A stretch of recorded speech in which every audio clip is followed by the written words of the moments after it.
Hello student, बहुत बहुत स्वागत है डी के सर क्लासेज में। जितने भी प्यारे बच्चे क्लास 12 के हैं बाबू, आज की इस वीडियो में हिंदी से आपका यहाँ पे 10 नंबर बिल्कुल पक्का होने जा रहा है।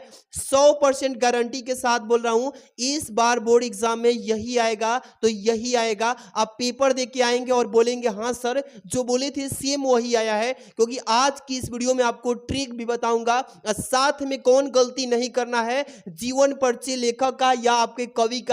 बहुत बच्चे नहीं जानते हैं, वो गलती करेंगे। तो आज की इस वीडियो में पूरा आपको ए टू जेड चीजें आपको यहाँ पे जीवन परिचय में सारा चीज मेंशन करके लाए हैं। और चाहे लेखक का या कवि का, अच्छे से बस इस वीडियो को शुरू से अंत तक देख लो। और दोनों यानी कि 5-5 नंबर यहाँ से आपके 10 नंबर बिल्कुल 100% क्लियर होने जा रहा है। तो वीडियो को प्यारा सा बाबू लाइक कर देना और चैनल पहली बार हो तो सब्सक्राइब कर लो। अगर आप इस वीडियो पे 1001 के लाइक पहुंचवा देते हो तो आपको यहां से पीडीएफ भी फ्री ऑफ कॉस्ट कर दो। वीडियो को पूरा शुरू से अंत तक देखते रहिएगा। चलिए सबसे पहले बाबू, बहुत बच्चे पूछते हैं कि सर आप बता दीजिए कि कौन कौन सा लेखक का जीवन परिचय याद कर ले और कौन से कवि का। तो मात्र आपको यहाँ पे 3 ठे बताऊंगा, अच्छे से पढ़ के चले जाना है। और इस तीनों में से एक एक का यहाँ पे सॉल्यूशन भी बताता हूँ। ट्रिक क्या है, बहुत बच्चे गलती वो कर देते हैं, तो वो सीख लीजिए आज की इस वीडियो से। सबसे पहले बाबू, यहाँ पे आपको एक मोटिवेशन लाइन बनाना चाहता हूं कि उम्मीदों के दिए बुझाया नहीं करते, दूर हो मंजिल पर पांव डगमगाया नहीं करते, हो दिल में जिसके जज्बा मंजिल छूने का, वो मुश्किलों से घबराया नहीं करते। दोस्त पूरा वीडियो देखिए, पूरा आपका नंबर अचीव कराएंगे हम। सबसे पहले लेखक का महत्वपूर्ण यहाँ पे नाम बताते हैं, इसका जीवन परिचय यानी साहित्यिक परिचय पढ़ के चले जाओ। सबसे पहले आपके हैं डॉक्टर हजारी प्रसाद द्विवेदी। अच्छे से अगर ये पढ़ के चले जाते हो, हर एक साल ट्रेंडिंग में है, ये हर एक साल ही आता है। आप कोई भी क्वेश्चन बैंक या कोई भी चीज उठा के देख लीजिएगा, हजारी प्रसाद द्विवेदी का अच्छे से पढ़ के चले जाना। या दूसरा है आपके पास वासुदेव सरगरवाल जी, ये भी काफी ट्रेंडिंग है और इनका अच्छे से पढ़ के चले जाते हैं तो यहां से भी 5 नंबर क्लियर हो जाएगा। अब तीसरा है प्रोफेसर जी सुंदर रेड्डी, मतलब कि ये तीनों काफी ही मोस्ट इंपॉर्टेंट है। आप इसमें से तीनों तैयार कर लिए हैं तो बहुत ही बेहतर है। और इस वीडियो में हम आपको यहाँ पे ये फर्स्ट वाला बताएंगे, ये लेखक का, ठीक है। इसी तरीके से आप यहाँ पे देख लो, ये महत्वपूर्ण आपके कवि का भी कहाँ पे गलती नहीं करना है, वो चीजें ज्यादा फोकस करके लिखना। ब्लैक पेन से अभी सिखाऊंगा, सारा चीज पूरा देख लीजिए, ठीक है। पहला है आपके जयशंकर प्रसाद जी, काफी मोस्ट इंपॉर्टेंट है बाबू, इसको अच्छे से पढ़ के प्रिपरेशन करके जाना है, अच्छे से तैयार करना है। दूसरा है आपके रामधारी सिंह दिनकर जी का भी अच्छे से पढ़ के जाना बाबू, बिल्कुल ये क्वेश्चन पेपर में आएगा। इसके बाद है तीसरा मैथिली सरगुप्त जी, ये तो वेरी वेरी मोस्ट इंपॉर्टेंट है, इसको अच्छे से पढ़ के ही जाना है, कोई भी क्वेश्चन इसमें से मिस नहीं करना। वीडियो को पूरा वॉच कीजिए और वीडियो को प्यारा सा लाइक कर देना बाबू। चैनल पहली बार हो सब्सक्राइब करके। अगर आप कुछ भी नहीं पढ़े हो और चाहते हो कि हैंड रिटेन नोट्स ले ले, परचेज करना चाहते हो, तो आप केवल 149 रुपये में पूरा सब्जेक्ट का नोट्स ले सकते हो। अभी भी टाइम है अच्छे से तैयारी करने के लिए। इसके लिए नंबर दे रहा हूं 630 791 2241 पे आप व्हाट्सअप करिएगा, 630 791 2241 पे, और बोलिए सर मुझे नोट चाहिए। ठीक, चलिए सबसे पहले आपको यहाँ पे लेके आ चुके हैं, ये देखिए कैसे तैयारी करना है बेहतर से बेहतर। चलिए सबसे पहले देखिए बाबू, यहाँ पे प्रश्न संख्या 5 के क में आएगा लेखक का साहित्यिक परिचय, यही 5 नंबर का आता है। देखिए यहाँ से जीवन परिचय जब लिखेंगे तो आपको 2 नंबर, और साहित्यिक जब परिचय लिखते हैं तो 3 नंबर। और कहाँ कहाँ पे ध्यान आपको सावधानी से लिखना है ताकि एक भी नंबर ना कटे, पूरा देख लीजिए, है ना। चलिए सबसे पहले प्रश्नोत्तर संख्या 5 का, यहाँ पे 5 छोड़ दिया हूँ, 5 का ये क है, ठीक है। 5 का क्या है, क है। और ये हजारी प्रसाद द्विवेदी जी का, डॉक्टर हजारी प्रसाद द्विवेदी जी, आप भी जब लिखिएगा इनके विषय में तो सबसे ऊपर पहले ऐसे प्रश्नोत्तर संख्या लिखने के ठीक बाद नीचे डॉक्टर हजारी प्रसाद द्विवेदी लिख लीजिएगा। और क्या गलती नहीं करना है आपको एग्जाम में, वो चीजें सीख लीजिए। सबसे पहले इनके विषय में जीवन परिचय हेडिंग डालेंगे और मेन चीज पे फोकस करेंगे। जैसे कि डॉक्टर हजारी प्रसाद द्विवेदी का जन्म सन 1907 ईस्वी को बलिया जिले के दुब्बे छपरा ग्राम में हुआ था। यहां तक तो मैंने बता दिया, लेकिन क्या मेन चीज है, ये जन्म सन, किस सन में जन्म हुआ तो 1907 में। आप बोर्ड एग्जाम की कॉपी में ये हाइलाइटर का प्रयोग मत कीजिएगा, बस जन्म सन को ब्लैक पेन से लिखिएगा। ठीक है बाबू, एकदम यूनिक स्टैंडर्ड मतलब फॉर्मेट बता रहा हूं ये। आप मतलब कि ये जो हाइलाइटर इसका यूज नहीं करना, बस ब्लैक पेन से लिखिएगा, इतना समझ लीजिए। बलिया में हुआ था। पिता का नाम अनमोल द्विवेदी, इनके पिताजी का नाम क्या था, अनमोल द्विवेदी। माता का नाम ज्योतिषीमती था। इनके माता जी का नाम क्या था प्यारे बच्चों, ज्योतिषीमती। इस तरीके से लिख लोगे। अब लिखोगे कि द्विवेदी जी सरयू प्राणी ब्राह्मण थे। किस तरह के, तो सरयू प्राणी ब्राह्मण थे और इनके बचपन का नाम वैद्यनाथ द्विवेदी था। इसी तरीके से आप एकदम स्टोरी की तरह याद कर लीजिए और आपको कैसे समझ आएगा कि कैसे याद करना है, भूल जाते हैं बार बार, तो वो भी चीज सिखाएंगे। और 18 मई सन 1979 ईस्वी को हिंदी का यह महान पुत्र स्वर्ग में लीन हो गए, यानी कि ये समाप्त हो गए, इनका मृत्यु हो गया। तो मेन चीज क्या है जीवन परिचय में, किस सन को जन्म लिए ब्लैक पेन से, किस सन को मृत्यु हुई ये ब्लैक पेन से। मतलब कि ये चीजें ध्यान रख के आपको पेपर में लिखना है। अब देखिए बच्चे कहते हैं कि सर भूल जाते हैं, समझिए ना कि आप डॉक्टर हजारी प्रसाद द्विवेदी जी की कहानी की तरह, जैसे फिल्म याद कर लेते हैं कोई देखकर, तो ये फिल्म की तरह अपने ऊपर उतार लीजिए, अपने पर ही इसको ले लीजिए और इसको याद कर डालिए। ठीक, और बिना देखे हुए एक बार लिखने की कोशिश कीजिए, 2 बार लिखने की कोशिश कीजिए, पूरा याद हो जाएगा। ठीक, तो ये जीवन परिचय, इस पे आपको कितने नंबर, तो 2 नंबर मिल जाएगा। अब ठीक नीचे जब लिखेंगे बाबू साहित्यिक परिचय, ये आपको ध्यान रखना है, साहित्यिक परिचय से 3 नंबर। यहाँ इंपॉर्टेंट टॉपिक है, जैसे हेडिंग डालेंगे साहित्यिक परिचय, क्या डालेंगे, साहित्यिक परिचय, और इसमें क्या लिखेंगे कि आचार्य हजारी प्रसाद द्विवेदी जी का हिंदी साहित्य के अंतर्गत आलोचना तथा निबंध के क्षेत्र में अविस्मरणीय योगदान है। अविस्मरणीय का मतलब होता है प्यारे बच्चों जिसको भुलाया ना जा सके। ठीक है, ऐसे लिखिएगा। और 1930 ईस्वी में काशी हिंदू विश्वविद्यालय से ज्योतिषाचार्य की उपाधि तथा 1949 ईस्वी में लखनऊ विश्वविद्यालय से ये क्या किया, डीलिटी की उपाधि प्राप्त की। और कई क्या लिखेंगे, और कई विभागों के अध्यक्ष एवं प्रमुख भी रह चुके हैं। आप देखिए इस सन को ब्लैक पेन से डाल दीजिएगा और पेपर में हाईलाइट मत कीजिएगा, बस मेरी बात इतना ध्यान रखना। अब इसके बाद चलते हैं साहित्यिक परिचय में, थोड़ा सा इधर भी आप ध्यान रखें, तब से अभी तो और भी मोस्ट चीजें जानना जरूरी है पेपर के लिए। ठीक है, कृतिया बाबू देखिए सबसे पहले हेडिंग डालिएगा कृतिया, और कृतिया में आलोचनात्मक कृतिया, पेपर में ऐसे ही लिखिएगा। अगर आप ऐसा नहीं बना पाते हैं ये डिजाइन तो ये कोई जरूरी नहीं है, आप सिंपल ही लिख लीजिएगा, लेकिन साफ साफ लिखिएगा आलोचनात्मक कृतिया। और इसमें कम से कम 4 से 5 लिख दीजिएगा, जिसे सूर्य साहित्य एक हो गया इसमें। इसके बाद कालिदास का ललित योजना हो गया, ऐसे ही तीसरा हो जाएगा हिंदी साहित्य की भूमिका। ठीक है बाबू, इसके बाद 4 नंबर प्राचीन भारत के कलात्मक विनोद हो जाएगा। इसके बाद कबीर, ये सभी जो है उन्हीं की ये आलोचनात्मक कृतियां है बाबू। ऐसे लिख लोगे आराम से, 4 से 5 लिख देना, ज्यादा नहीं लिखना है, टू द पॉइंट लिखिए, लेकिन साफ साफ लिखिएगा। ठीक है, आगे चलते हैं। इसके बाद क्या है, निबंध संग्रह।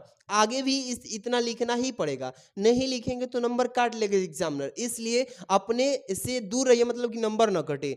यहाँ पे कलात्मक कल्पलता लिख लीजिएगा। इसके बाद अशोक के फूल लिख लीजिएगा, कुटस लिख लीजिएगा और आदि लिख लीजिएगा। ठीक है, ज्यादा नहीं लिखना है, टू द पॉइंट 4 से 5 दे दीजिए, आदि लिख लीजिए, कम कंप्लीट। ठीक है, आगे बढ़ते हैं प्यारे बच्चों। यहाँ से उपन्यास, ये उपन्यास में हेडिंग डालिएगा और लिखिएगा बाण भट्ट की आत्मकथा। क्या है, बाण भट्ट की आत्मकथा। इसके बाद अनामा दास का पोथा हो जाएगा, अनामा दास का पोथा। इसके बाद पुनर्नवा लिख लीजिएगा।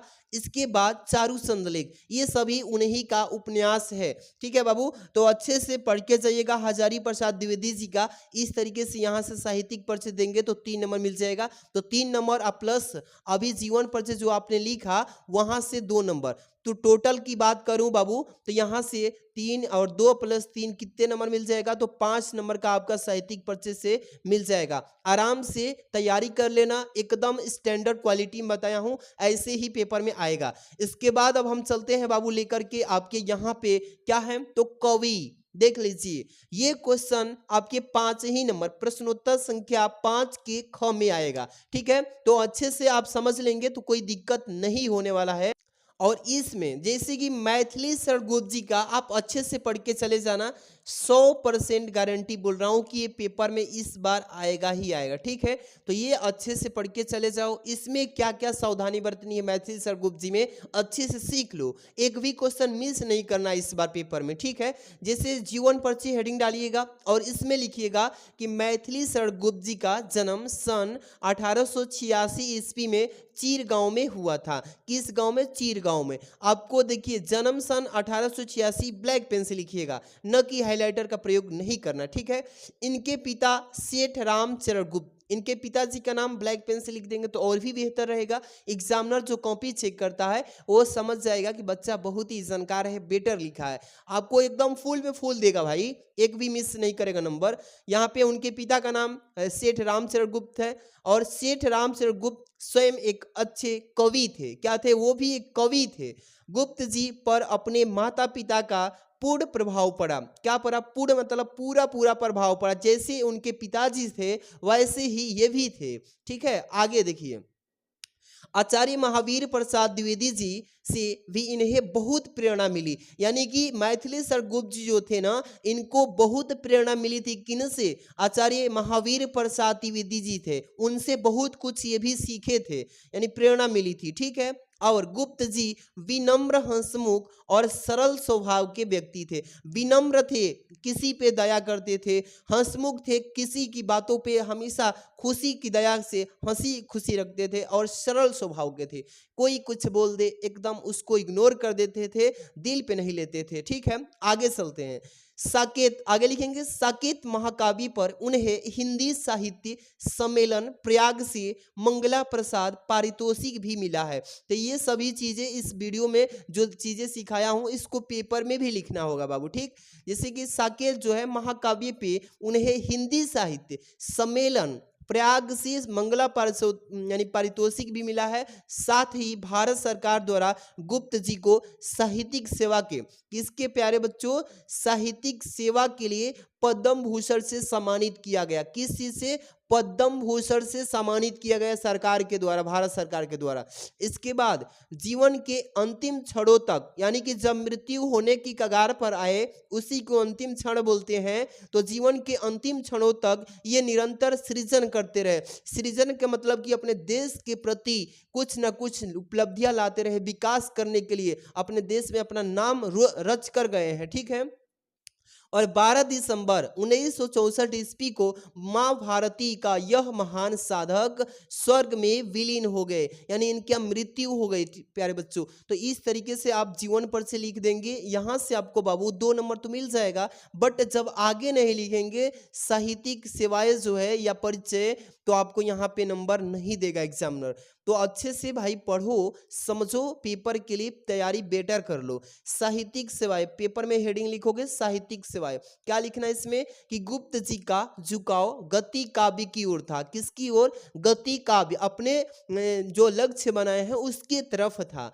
और यहाँ पे राष्ट्र प्रेम इनकी कविता का प्रमुख स्वर रहा है। जो राष्ट्र प्रेम है कविता उनका प्रमुख स्वर रहा है। ठीक, और उनके काव्य में भारतीय संस्कृति का प्रेरणाप्रद चित्रण हुआ है। कैसा हुआ है बाबू? प्रेरणापद, यानी कि चित्रण किया गया है।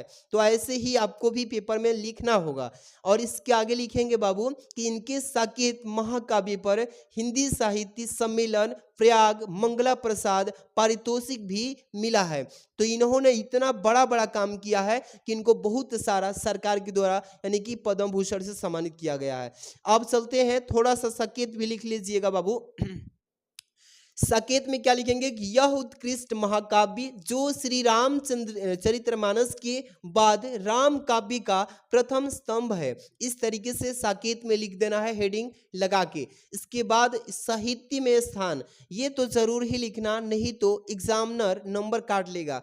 तो यहाँ पे साहित्य में स्थान लिखेंगे हेडिंग, और इसमें क्या लिखेंगे कि राष्ट्रीय कवि मैथिली शरण गुप्त आधुनिक आधुनिक हिंदी के, जो हमारा आधुनिक हिंदी है आज का, उस हिंदी के सर्वाधिक लोकप्रिय कवि रहे हैं। ठीक है, यानी कि सबसे अधिक प्रिय कवि रहे हैं, और खड़ी बोली को काव्य के सांचे ढालकर परिष्कृत करने का जो असाधारण कौशल इन्होंने दिखाया है वह अविस्मरणीय रहेगा, जिसको कभी भुलाया नहीं जा सकता। ठीक है, और इन्होंने राष्ट्र को जगाया, अपने देश को आगे ले गया, और उसकी चेतना को बाणी दी है, अपने आगे ले जाने की इसमें बहुत योगदान किया है। तो इस तरीके से बाबू आप ये मैथिली शरण गुप्त जी का साहित्यिक परिचय, जीवन परिचय अच्छे से लिख लेते हैं तो यहाँ से 5 नंबर मिल जाएगा। टोटल की बात करूं तो इस वीडियो में हमने 5 और 5 10 नंबर की तैयारी कराया है।